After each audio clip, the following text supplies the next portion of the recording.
for money. Get in line!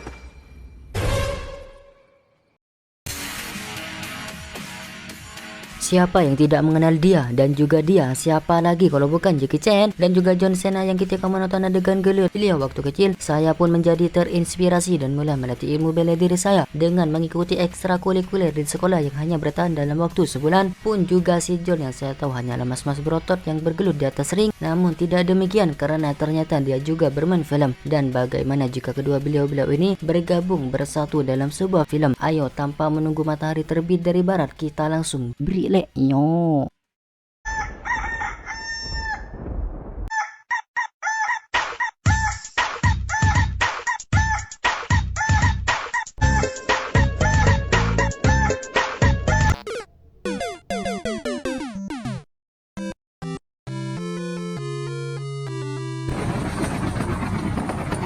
Cerita dimulai oleh sebuah pesawat yang sedang mengudara dan di dalamnya berisikan beberapa orang yang salah satunya dia. Siapa lagi kalau bukan si Jack yang di film kali ini dia bernama Komandan Lo Feng. Tujuan mereka adalah untuk misi penjemputan atau penyelamatan semua orang yang berada di sebuah kilang minyak di Timur Tengah karena ada sebuah peperangan yang dapat membahayakan keselamatan mereka disebabkan oleh kelompok pemberontak yang ingin mencuri semua minyak yang berada di sana. Dia Profesor Cheng, kepala dari kilang minyak ini. Dia pun berterima kasih kepada Komandan Lau karena sudah mau membantu mengevakuasi semua orang yang berada di kilang minyak ini dan jumlah orang yang akan diselamatkan sekitar 500 orang dikurangi 2. Kisah beralih kepada seorang bapak-bapak kekar yang sedang bermain golf. Siapa lagi kalau bukan si John, dan di film kali ini dia bernama Chris. Tak lama kemudian datanglah sebuah mobil yang berisikan beberapa orang, salah satunya Henry, adik dari si Chris, yang tujuan dari Henry menemui Chris adalah untuk memberikan sejumlah uang, entah uang hasil apakah itu, dan setelahnya si Henry pun mengajaknya dalam sebuah misi, tapi jawaban si Chris enggak iya atau enggak tidak.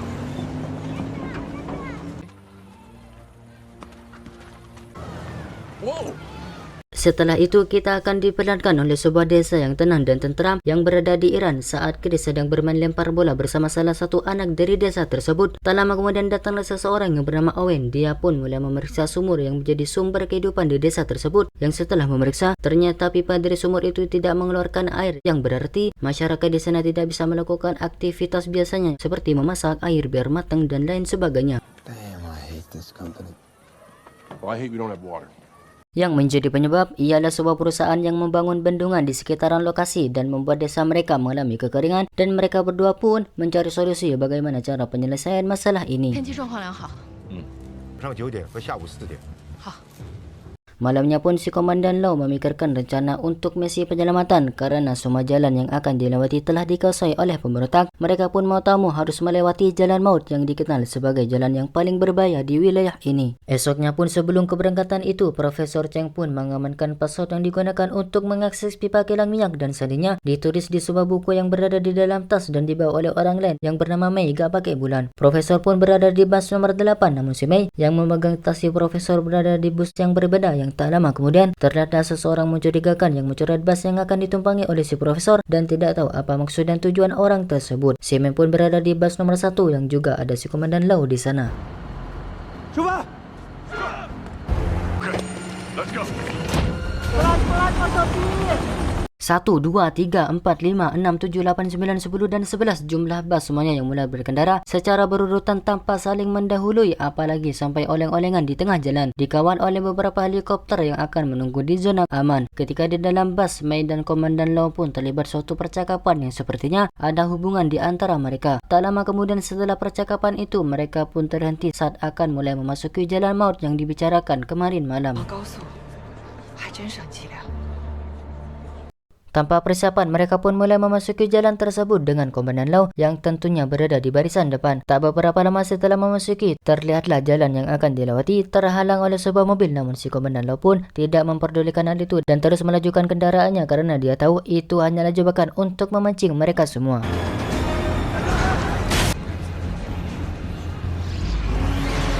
Setelah menerobos mobil yang menghalang tadi, ternyata perbincangan antara Komandan Lau dan Mei adalah percakapan antara ayah dan anaknya, di mana si Mei merasa sakit hati karena dulu waktu kecil ketika ibunya berada di rumah sakit dan mereka berdua membutuhkan keberadaan seorang ayah di sana, si Komandan Lau pun tidak bisa hadir menemani mereka karena sedang menjalankan tugas yang membuat hubungan keduanya menjadi hancur. 从来没有在乎过我们。那个时候，我妈躺在医院里。 Tak lama setelah perbincangan itu, mereka pun terhenti ketika salah satu dari mereka mengabarkan bahwa di depan ada sebuah badai pasir yang padahal kemarin malam perkiraan akan terjadinya badai adalah nihil. Si Komandan Lau pun tidak memperdulikan badai tersebut dan terus melanjutkan perjalanannya. Ketika mulai memasuki badai tersebut, tiba-tiba komunikasi antara bus Lau dan bus lain pun tidak berfungsi. Dan setelah ketidakberfungsian itu, terlihatlah sebuah mobil yang mendekati mereka menuju ke bus yang ditandai oleh orang tak dikenal tadi. Pemberontak itu pun mulai membajak bus yang ditandai dan mulai melumpuhkan penjaga yang berada di dalam. Di samping itu, bus Lau dan yang lain berhasil keluar dari badai pasir itu dan mereka pun berkumpul dan memberitahu bahwa bus nomor 8 dan nomor 11 menghilang di dalam badai. Setelah mendengar kabar itu, Komandan Lau pun menelpon helikopter agar segera kembali untuk mencari keberadaan bus yang hilang. 沙尘暴里走丢了2辆大巴车。 Tak lama kemudian datanglah si heli dan mereka berdua pun mulai menaikinya. Setelah mereka mengitari area sekitar, ternyata badai yang tadi mereka hadapi adalah buatan yang sengaja dibuat oleh pemberontak tersebut untuk memisahkan mereka. Salah satu bus pun berhasil ditemukan, namun si Komandan Lau pun harus melanjutkan pencarian untuk mencari keberadaan Profesor Cheng. Beralih ke pemberontak yang ternyata salah dua dari mereka dapat kita kenali ialah Chris dan si Henry yang juga terlibat dalam aksi pemberontakan tadi. Yang tak lama setelahnya datanglah salah satu dari helikopter yang menemukan keberadaan pemberontak dan mereka pun terlibat aksi baku tembak. Tanpa terus melarikan diri, si pemberontak itu pun mencoba melawan dan berhasil mengenai yang membuat helikopternya hilang kendali. Tersisalah helikopter Komandan Lau yang menemukan salah satu bus. Ketika mulai turun dan memeriksa keadaan bus, salah satu penjaga di sana pun mengatakan bahwa ada 5 orang yang dibawa oleh pemberontak tersebut. What's going on? Who hired us? Beralih ke kedua saudara ini pun bertengkar karena Henry tidak mengatakan kepada Chris siapakah yang menyewa mereka. Tak lama perdebatan, datanglah Owen yang menjadi dalang akan kejadian tersebut. Dari 5 sandera yang dibawa, salah satunya ialah Profesor Cheng, di mana motif dari si Owen berbuat demikian karena merasa dibohongi oleh perusahaan dari Profesor. Karena itu, dia ingin mencuri semua kilang minyak. Si Owen pun meminta bantuan kepada Chris untuk membantunya menghadapi kejaran si Komandan Lau. Namun mendengar hal itu, si Chris pun menolak karena memang alasan dia menjadi tentara bayaran tak lebih hanya untuk uang agar bisa memenuhi kebutuhan air yang berada di dasarnya tersebut. 1600 sharp. Bring the rest of my money and don't be late. Tak lama ketika Chris pergi, entah apa penyebabnya, si Owen pun langsung menembak Henry dan dia pun langsung terbaring di tempat. Helikopter Komandan Lau pun menemukan sebuah mobil yang dikendarai oleh Chris tadi dan si heli pun mulai mengikutinya. Tak lama setelah mengikuti, sang pilot mengatakan bahwa bahan bakar si heli hampir habis dan si pilot pun hanya bisa mengantarkan Komandan Lau sampai di situ. Tibanya, si Henry pun menanti bayarannya yang dititipkan kepada Henry yang pastinya tidak akan datang. Ketika bermain lempar bola bersama anak-anak itu, bola terlempar. Ya, bertemulah kedua legend ini yang saling melemparkan pertanyaan pun bolanya juga ikut. Come for my pee. What are you doing in the desert? Ketika situasi semakin anget-angetnya dong, mereka berdua pun terhenti ketika salah satu anak mengajak Chris untuk bermain kembali. Setelah permainan itu, Chris pun dengan mobilnya pergi untuk meminta uangnya yang diekori oleh Komandan Lau. Ketika sampai dan hendak mencari keberadaan si Henry, dia pun kaget ketika melihat adiknya sudah tergeletak tak bernyawa yang mungkin dibawa oleh pemberontak tadi. Si Komandan Lau pun datang dan mulai memasuki bangunan tersebut dengan sikap siaga dan berhati-hati. Yang tak lama, mereka berdua pun terlibat aksi baku hantam antara bela diri kungfu dan gulat tanpa 1, 2, 3. Di saat mereka berkelahi dan saling menceritakan tentang apa yang terjadi, datanglah beberapa orang yang berkepentingan untuk meminta uang akan senjata yang mereka berikan. Dan tanpa disengaja ketika Lau dan Chris memegang sebuah granat, pemicunya pun terlepas dan membuat orang-orang tersebut pergi meninggalkan tempat itu. Setelah granatnya tidak jadi meledak, orang-orang tadi pun langsung menembaki bangunan tersebut yang membuat pertikaian mereka terhenti untuk bekerjasama melawan orang yang menembaki mereka walaupun kemesterinya masih belum terjalin. Magazine! What?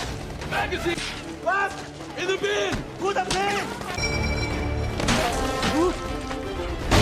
Beralih ke Profesor Cheng yang ditanyai oleh Owen perihal akses Sandy untuk kilang minyak, si Profesor pun masih tutup mulut untuk memberitahu. Melihat hal itu, si Owen pun mulai menembaki Sandra di sana, namun si Profesor pun masih enggan memberitahu yang ketika penutup kepala Sandra terakhir dibuka yang tak lain adalah anaknya. Si Profesor pun mulai berbicara bahwa kode untuk mengakses kilang minyak berada di dalam tasnya yang dibawa oleh si Mei. Si Mei pun mendapat panggilan oleh si Profesor, padahal yang pastinya itu ulah pemberontak untuk melacak keberadaannya, diiringi dengan lagu yang dibawakan oleh Chris untuk menghibur para anak-anak di sana.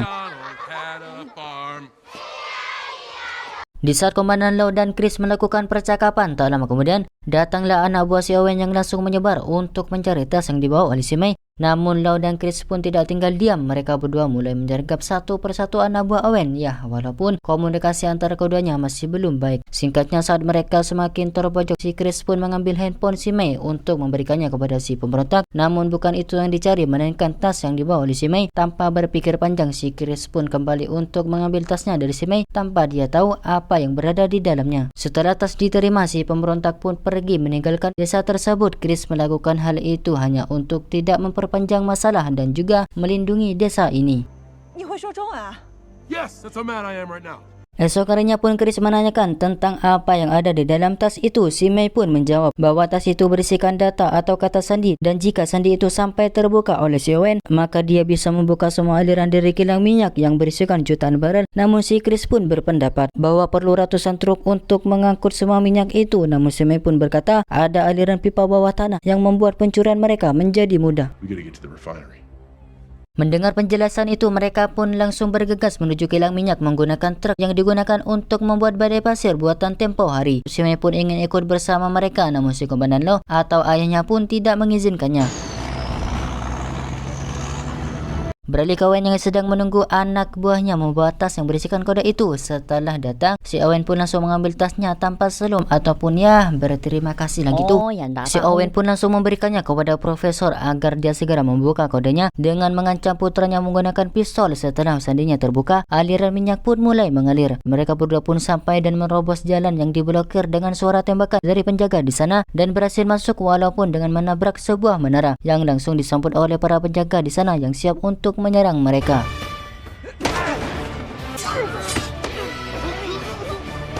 Melihat hal itu, si Owen pun pergi dengan membawa flash disk berisikan data untuk mengakses kilang minyak. Tak berhenti, mereka pun terus saja bertarung dengan penjaga yang terus berdatangan, dan kali ini mereka pun berhasil bekerja sama dengan cukup baik. Tak sampai di situ, setelah masuk dan menumpukan penjaga di sana, yang ketika hanya tersisa satu orang, mereka pun berhasil menjatuhkan penjaga dengan sebuah semprotan damkar dan berhasil membawa Profesor Cheng beserta anaknya ke tempat yang aman. Si penjaga pun bangkit dan entah apa ilmu yang dimilikinya, si penjaga yang bernama Knock pun berhasil membuat Lau dan Chris kewalahan sampai-sampai mereka berdua harus mencari tempat perlindungan. Yang ketika si Knock ini mendekati mereka, Chris pun mengalihkan perhatiannya sementara Komandan Lau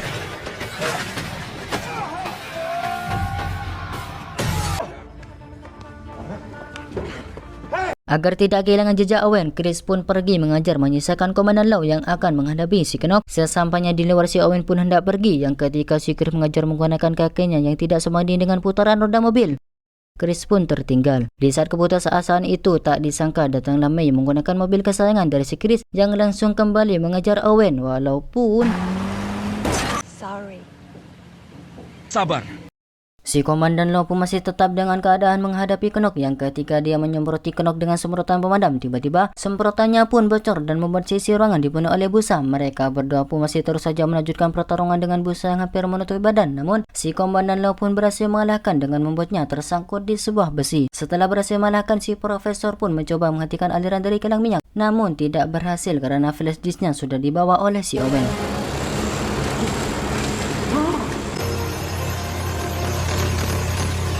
Kembali ke Mei dan Chris saat aksi kejar-kejaran itu, si Owen pun dengan senjatanya mulai menembaki mereka. Peluru habis, si Owen pun membelokkan kendaraannya dan melewati sebuah tanjakan yang diikuti oleh si Mei. Walaupun sudah diperingatkan oleh Chris bahwa itu tidak akan berhasil, kepala batu, mobil kesayangan Chris pun rusak. Di saat kebingungan itu, tak lama kemudian datanglah Lau dengan kendaraan jetnya. Mereka pun naik dan kembali mengejar si Owen. Namun karena sudah tertinggal terlalu jauh, Chris pun harus mengeluarkan ulti dari si truk dan membuat truk berjalan dengan kecepatan yang tinggi, namun tidak setinggi dengan harapan depan orang tua. Mereka berhasil menabrak dan membuat truk muatan minyaknya meledak.